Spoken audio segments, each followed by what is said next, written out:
NFT royalties are in the news, and really the question boils down to about a $2 billion question. We're going to dive in deep. My name is Paul Barron. Welcome back to Metaverse Insider. Let's get into it today, and I want to talk a little bit about where NFT royalties have been going. As you guys know, we've covered this, I think to an extent of understanding whether or not the exchanges or the marketplaces are doing the right thing with enforcing no royalties to be able to kind of raise their overall market not only awareness, but also just the transaction numbers. And is that a good thing for the actual creators? Well, a report kind of dove into this that I think did a pretty good job on explaining what maybe the alternatives were, and also formatted out how this may play out, whether you're a creator and you like the royalty system the way it is, or whether you are a buyer and you're thinking, I just want to be able to get to an NFT cheaper. There may be a solution that's could be on the works very soon. I want to jump over to Galaxy Digital. They did a good job on breaking this report down, the NFT royalties, the $1.8 billion question.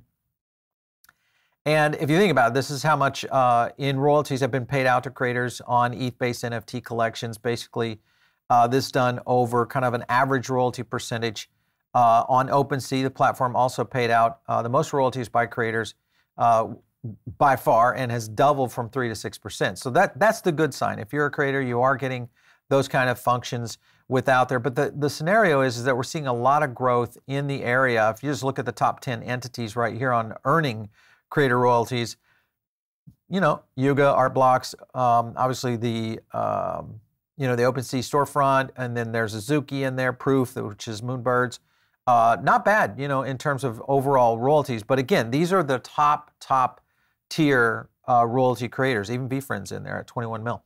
And then you think about where this might be going down the road. When you look at all the number of NFTs as a whole, 482 NFT collections right here generated 80% of the creator royalties. So, I mean, in reality, that does happen a lot within creator communities as you get kind of that top-heavy area. I mean, if you look at the YouTube creators, ecosystem, you look at the sports, you look at music, you look at entertainment. Yes, that's typically how it works. The question is whether or not this creates a new platform for new creators and the ability to truly keep the NFT architecture as it is. So how royalties work today, royalties are not actually programmed at the token or smart contract level. This is a kind of a misnomer that a lot of people are really maybe misunderstanding. A lot of this is really done at the marketplace level. So this is one of the things that kind of plays into this. One of the things they kind of outline in this report is trade-offs in enforcing the NFT royalties, which you can look at. Enforced royalties, the model that technically is in place right now and decentralized. And you can kind of only have two versions of this. A Turing complete version of this would mainly is, the Turing aspect of this is like the Turing test, the ability for a computer to essentially evaluate what that value would be worth, meaning the royalty, and be able to play this out. There's a lot of discussion around this right now. The topic of whether or not we're going to see royalties start to flow out into the space, maybe in a new format, or if we do see kind of a splintered market overall. Further into the report, they talk about right now they're instead enforced by the marketplace. Royalties are socially enforced by norms, and marketplaces are effectively choosing to support the ongoing funding of creators by collecting and dispersing the royalties on their behalf. So kind of tipping like, scenarios. So now that NFT space has matured substantially, last two marketplaces have adapted accordingly, and they stated above that some of the marketplaces like SudoSwap have eliminated those royalty payments. So in the article, it kind of states here, entirely to attract as much liquidity as possible. This is one of the things that many marketplaces are trying to do to essentially do exactly that. Draw in buyers, keep liquidity moving, and also keep interest moving overall. This is just a quick rundown on how OpenSea works today. Pretty straightforward. You guys know this, but maybe you're new to NFTs and you're just now getting into our channel. First thing I would say is make sure and hit the subscribe button. Here on Metaverse Insider, we drop into a lot of things like not only the NFT space, but where is Web3 going? And that's going to include gaming, a lot of the Web3 companies like Meta and all that kind of stuff. So just check us out. But most of you know how OpenSea works. But I think this is a good illustration. It shows the creator, the royalty payout system, how OpenSea provides the services as the marketplace, and then the buyer, because obviously the buyer is handling the overall aspect of being able to create value, and then also the residual value or royalty value for a creator. Further into this, there was another section that's way deep into the report that they kind of go into that I want to focus in on. This one right here is like Magic Eden. So this is historically commanded around 90% of market share of the Solana NFT marketplace. You guys know we cover this a lot, Solana, because they are one of the fastest growing NFT platforms out there. But their volume saw its dominance changed mainly through royalty-free alternatives. So again, this gets back in. If you look at the chart right here, here's Magic Eden. So they were having a problem maintaining volume, kind of fell off right there, and then they implemented the royalty-free, and then boom, marketplace and volume and liquidity come back up. So, I mean, it is a kind of a scenario where the market evaluates, buyers don't want to pay that, but at the same time, without those kinds of elements, you don't have the high-quality creator product, which creates value in itself. So it does create kind of a bit of a trilemma for where this is going in the future. Even OpenSea kind of had the same thing, above 80% market share as zero royalty marketplaces rise. So again, we're going to continue to see that. And the question will be is whether or not many of these platforms start to create their own kind of sets of rules, and how does this play out? There was a lot within the report that kind of goes into some potential options of how this may play out. This is Tyler Hobbs, creator of the Fidenza. This was a generative art collection that supported the claim that behavior of the ETH NFT community is inherently different than the Solana. So what he's saying is that, hey, listen, the ETH guys, they're a little bit more accustomed to this. The Solana kids are, they're bargain basement dwellers, and they're not willing to pay up for these. Or they're the guys that go into a nice restaurant and leave a 5% tip, as they say. But the cool thing is that you've got a lot of brands that are entering the space. And when you think about the brands coming in, royalties are going to be a big factor in this. They already know how this works. Look at this list. You've got Nike, Dolce & Gabbana, Gucci, Adidas, Lacoste, Nickelodeon, McLaren, all those. And again, you can see the royalties, and these aren't necessarily great numbers, but when you think about what the potential is for this, remember, this is a nascent market right now, very small, and it's literally being built as we're recording this. The opportunities of going into six-digit hundreds of millions of royalties for Nike is real. And I think they see it, and the potential here to keep them interested, which brings in mass adoption, is very critical. So just be thinking about that. The debate is pretty straightforward. It's kind of this ongoing war between the people that are the creators that do want the royalties. Question is do they maintain the large percentage based on the volume as it goes up? Or do you see royalties start to come down as the volume of an NFT goes up? That's kind of the way that most markets work. And NFTs, I don't think, are going to be too much different than that as well. There was a further piece in here I highlighted. Let me find it right here. All right, so there's three different angles. One is the buyer's premium. This is Beeple's view. And since buyers are seeking to enter an NFT ecosystem, they're likely more willing to pay royalties, since they are also likely leveraging some utility associated with NFTs, okay? So Discord, staking events, playing a game, those kind of things. So there's some value there. Then you've got the vertical integration marketplace, which is like a CryptoPunks debuted in 2017. They can only be bought or sold on the Larva marketplace. So this was a controlling marketplace. So you have that kind of the old model. Then you have alternative revenue streams, which is a scenario where royalties are no longer guaranteed, and you look at different ways in which they can generate revenue. This is typically of the artist conundrum that's always been out there in the space. What else can they make money on? Those kind of scenarios. And while this is likely a good NFT space in the long run, it also can force the ecosystem's hand by delivering a long-term strategy. And they go on to state here, and they're not surprised to see many failed attempts on this front. Again, this goes back into the thing because it's not built into the ecosystem as a royalty. So you're kind of betting on the ability to try to generate revenues and other alternate services. Higher mint price is just what it is. They're just talking about increasing that. Then you have the regressive royalty stream, which this was initially proposed as an approach that draws similarities to a regressive tax system. So think of it this way. The value of something goes up, the royalty would start to deplete as the value goes up. So that is the potential. Now, the artist still gets a lot more money because the value is taxed on a greater value as opposed to when it's at a lower value. So there is a potential there. And in this tweet right here, they kind of talk about this. So NFT royalties versus government tax. Similar to the value of taxes and their consequences in the NFT ecosystem, they kind of show kind of how this works.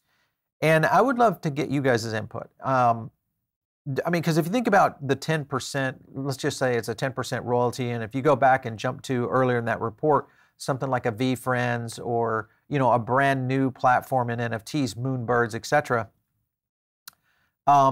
Is 10% sustainable? Probably not. Well, it's not probably not. It's not sustainable for the artist to continue to see those kinds of scenarios, because that would essentially suppress the overall value of the NFT. The NFT is like at, let's say it's $100 and you're getting 10%, and all of a sudden it goes to 10x and it's now $1,000. And do you get 10% on that? It's going to start to suppress the value because of the commission that is being paid, hence the value is being suppressed of the overall NFT. But if the artist is capable of being able to collect NFTs in a lower rate, it changes the game. And I think that is a sustainable model for what this future shows. They go into talking about enforcing off-chain utility. This is similar to what Tyler Hobbs and MetaShield, they've already attempted this, focused entirely off-chain use cases. This is kind of like when anybody wants to go build their own ecosystem. Let's say Nike goes out, builds their own marketplace, starts to enforce their own particular structure. That may be a scenario that does come into reality. That's okay, in my opinion, because it's still open market. And I think the key here to be able to understand, because this is a burgeoning market, it's something that's getting ready to really take off, is understanding how to continue mass adoption, still pay the creators, and not devalue the assets. And I think that is the conundrum that we're in right now. There's going to be a lot of ideas here going forward, and a lot of these will play out here in a bit. I just want to jump into our sponsor real quick. And when you look at our sponsor today, Ultraverse City, these guys basically, they launched in July this year. They're starting to work on a couple of new projects. You can do things like avatars, chatting within the metaverse, and then they're also doing live radio stations, things of that nature. Make sure and check them out, because this is one of those projects in the metaverse that I think starts to build up new potentials and opportunities. They just recently sold about 3 million in total plots for 14 days, so that's been a pretty good push for them. And they're going into kind of this whole thing around 6 different communities, which have already been created. They're going out around the aspect of shopping, business, central tower, educational side of it, and then galleries, libraries, things of that nature. A lot of metaverses are kind of going in this direction. But anyway, make sure and check out the link below to learn a little bit more about the project. All right, so let's go on into this a little bit deeper. I want to jump over into this topic right here, and this is OpenSea launching their first royalty enforcement tool amid the NFT marketplace drama. Again, this is the kind of scenario that plays out into what's happening in Web3, because everybody's trying to figure out how to make this work. Still keep liquidity high, still keep onboarding coming in of new creators, and still keep buyers coming in the marketplace itself. This is that trilemma of, I think, a scenario that we're going to see more and more in Web3 and NFTs. And I also want to jump to the Breakpoint video of the Magic Eden CEO. We've had Magic Eden on our show before. You guys can check back to our video on this. But listen to what he has to say here. And I think this is it's a good point that he makes. Let's listen in right here. So to share the Magic Eden house view on this situation, what are we doing about this? And how do we see the future of creator monetization in NFTs playing out? So for us, it's really around 3 themes. The first theme is around new creator business models. And what that really means is creators need a sustained revenue model. And royalties historically was one of those, but there are many, many new innovations that could be made available to them. And Magic Eden is building products in the coming weeks, days, weeks, and months to launch these and to showcase what are the boundaries of possibilities that can be done here. So some examples here would be, so we are building a next generation launchpad that will help creators hold some part of their supply so they can get the upside of their work and their creations. Also, to mix this with new DeFi use cases like staking, AMM, and so on, that have addressed these issues pretty effectively. All right, let's pause there for a minute, because his first point is a good one. And the sense is, when you look at these creator business models, this is something that I think a lot of creators have already kind of implemented. You think about YouTube. Look at just Mr. Beast in general. He's been able to probably drive more revenue from YouTube in his peripheral products maybe than YouTube itself. Now, granted, the overall value is in the brand of what he's doing, which goes back to the centralized creator, moniker that really kind of helps you. But the fact that Magic Eden is building out tool sets to kind of give the creators some new alternatives here, this actually might be a very interesting concept. If the royalty concept can still be implemented in a way where we don't overstep the boundary and sustainability of a large royalty fee, but look at the value of what the creator can bring to marketplace as a whole. Because especially if you have creator tools out there that can add utility, some other functionality within it. They were talking about AMM and also DeFi tools. All that I think is a good point. Listen up to what else he says about these new asset classes. The second theme is really around new asset classes. So today, our understanding of NFTs is really about this property, this primitive, but it gives absolute rights to the holder, and that's the beauty of it. It's true. The holder has absolute rights to do whatever they want, trade it, transfer it, list it everywhere, and that is what's amazing about it. But unfortunately, just given the way that protocols are being designed today, there is no way to enforce royalties with the current design. Over the past few weeks and months, we've spoken to dozens, if not 100 creators amongst many, many industries, whether it's PFPs, fine art, music, ticketing, sports. And we spoke to many of those creators, and we found their needs actually are very, very divergent. Some folks really want sovereign ownership. Some folks really want royalty enforcement or new business models. And what we arrived at is there needs to be, in partnership with other folks in the ecosystem like Cardinal and so on, there is a real opportunity to give rise to a new asset class. And this asset class will have special properties, but it will also have special trade-offs. So it could enforce royalties at a hard technological level. But royalty enforcement by necessity means that the creator has some level of control to monitor whether they are being paid and rewarded fairly for their work. And it does not, in some sense, it does not look like the NFTs as we know today.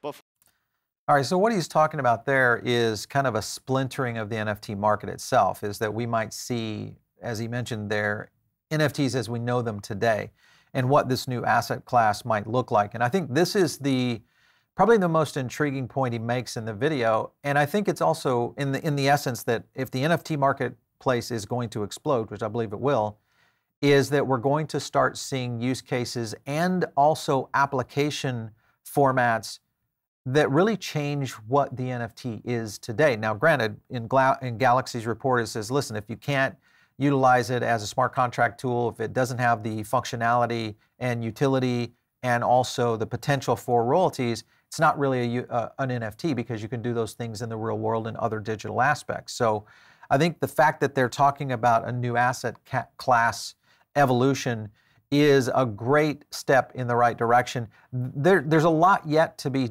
really kind of decided here. And it's not that there's just the marketplace is deciding this. I think the marketplace in general is guiding it, but I think we'll start to see much more in the way of creators and really moving on. And I know that Proof Collective has been a big one on this. Kevin Rose with obviously Moonbirds, they're doing the new Proof of Conference where they're going to be addressing a lot of these kinds of things that are going to be pretty big.